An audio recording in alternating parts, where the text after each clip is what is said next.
Hello,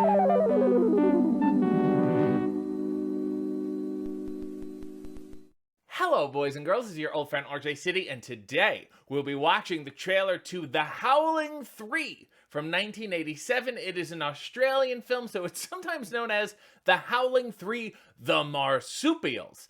And you don't need to see The Howling 2. You don't even need to see the first Howling, because this movie has nothing to do with either of them, except for, of course, The Howling. So they howled again, and now here we are. So without any further ado, let us watch the trailer to 1987's The Howling 3. A terrifying legend never dies. The title. Is that It lives Australian? on. Jesus! You were frightened in the howling. And you'll be horrified as never before as the howling terror continues in Howling 3, the most terrifying howling of all.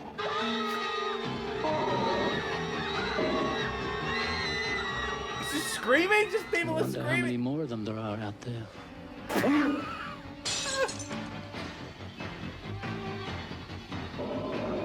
What? Jesus. This guy again? Oh no! But how many of them have we killed over the years? They're nearly This extinct. fucking guy! I think they're dangerous. Evolutionary shit. freaks. Standard attractive wolf. We possess evidence that werewolves exist. Oh Where? no! For God's sake. Is that Jerry Lewis? Jeez. G'day. Want to put a shrimp on the barbie? Oh no.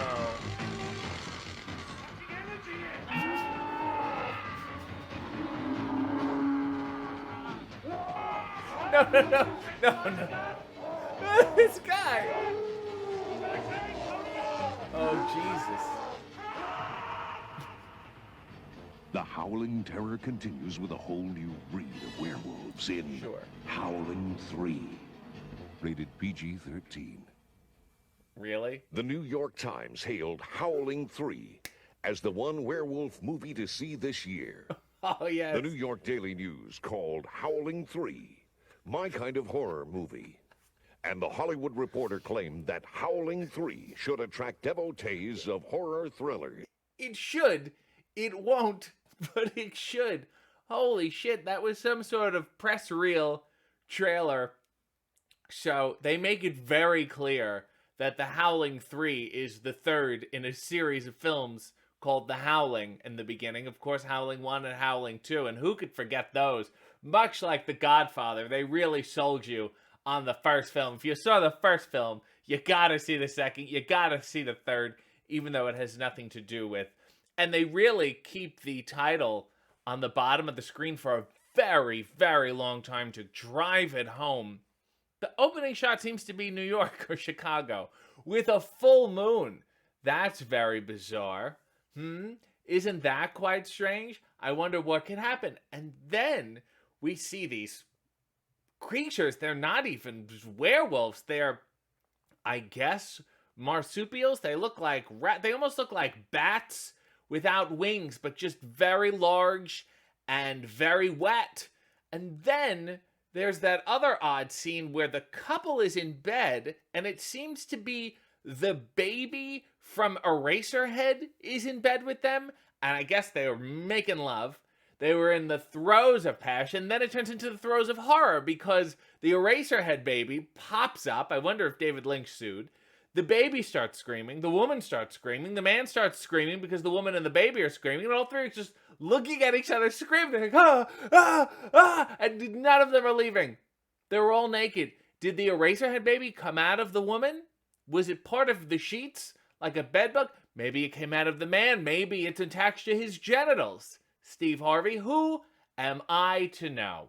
And then there's a scene in but there's a guy who's like a scientist. He really looks like they went for a John Cleese type. He's got the tight black comb over and the mustache, and he's kind of serious, but then not really. But then, like, is he the handsome lead? He seems to be the only person starring in this. Besides him and the wolves, and even the wolves are all over the place. I don't even know who the lead wolf is. There's a cast of a bunch of different, there's the old wolves, of course, you gotta bring the old wolves back, but there's a new species, and then, of course, the Eraserhead baby. There are monsters. They went into some old prop master makeup special effects guy, and they're like, we'll take everything, we'll figure out a way to use them. We just want as many different creatures as possible. This fucking bootleg John Cleese guy, first he's just a regular dad man, and then he's dressed like Indiana Jones, and then he's a scientist all of a sudden in a lab, and he's at the ballet.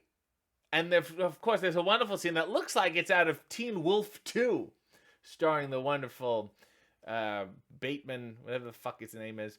Anyway, the dancers, they're pirouetting, and they're spinning, and they're turning into wolves. And it's frightening everyone. I guess they were in rehearsal, so I'm sure they canceled that show once the lead dancer turned into a wolf.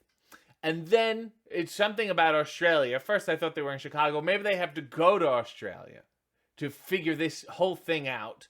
And then I really hated that old man screamed at them with the scraggly beard, and they said, "Good day, mate. You want to put a shrimp on the barbie?" Like, it's so... That's, at this point, it's just a horrible, horrible stereotype. And even though it's, like, sometimes socially acceptable to stereotype like Australians like that, like nobody gets grossly offended, it's just so poor and lazy that it's like, what? Why would you do this? That was really, really a poor choice. And then a lot of explosions. Guy had like a bazooka on his arm and he shot it into the dry bush. Things are very easily explodable in Australia because it's so dry out there. And then, lest we forget, the portly bald man sitting in the lab, and they've hooked him up to all sorts of things. The John Cleese scientist has hooked him up, and he just seems to be sweating and heaving, and everyone's very frightened, like somehow he wouldn't turn into a wolf. I don't know why you want to watch this. Maybe they're discovering the essence of what a werewolf... Are they werewolves? I'm not sure. Because he could have just as easily turned into an Eraserhead baby. And I would have been like, okay, I guess that's what happens in this movie. But he just keeps sweating and sweating and sweating and gets bigger and bigger in the chair. And then I guess they kill it. Why didn't you kill him when he was a human if you knew that's what he would turn into? He wasn't going to get up and play fetch. And then, of course, at the very end, even beyond that, I have the New York tabloid newspapers telling me I should see this movie. If you see one werewolf movie this year, because 1987 was a fucking hotbed for werewolf movies. Oh my god, every marquee outside every movie theater was werewolf movie. Boom, boom, boom, boom. People could not get enough of them in 1987. And they're like, the New York Daily News said, this is my kind of movie. Just one guy, the controversial film critic. Why would you trust that person's opinion if this is their kind of movie? And lastly, another New York paper, I think it was a Hollywood Reporter or something, said, this movie should attract horror movie audiences. That's just an observation. That's not really a compliment at all, nor is it a criticism. They're just like, werewolves, people like werewolves, some people might see this movie. And I assure you it won't be me, because I will not be watching this in full.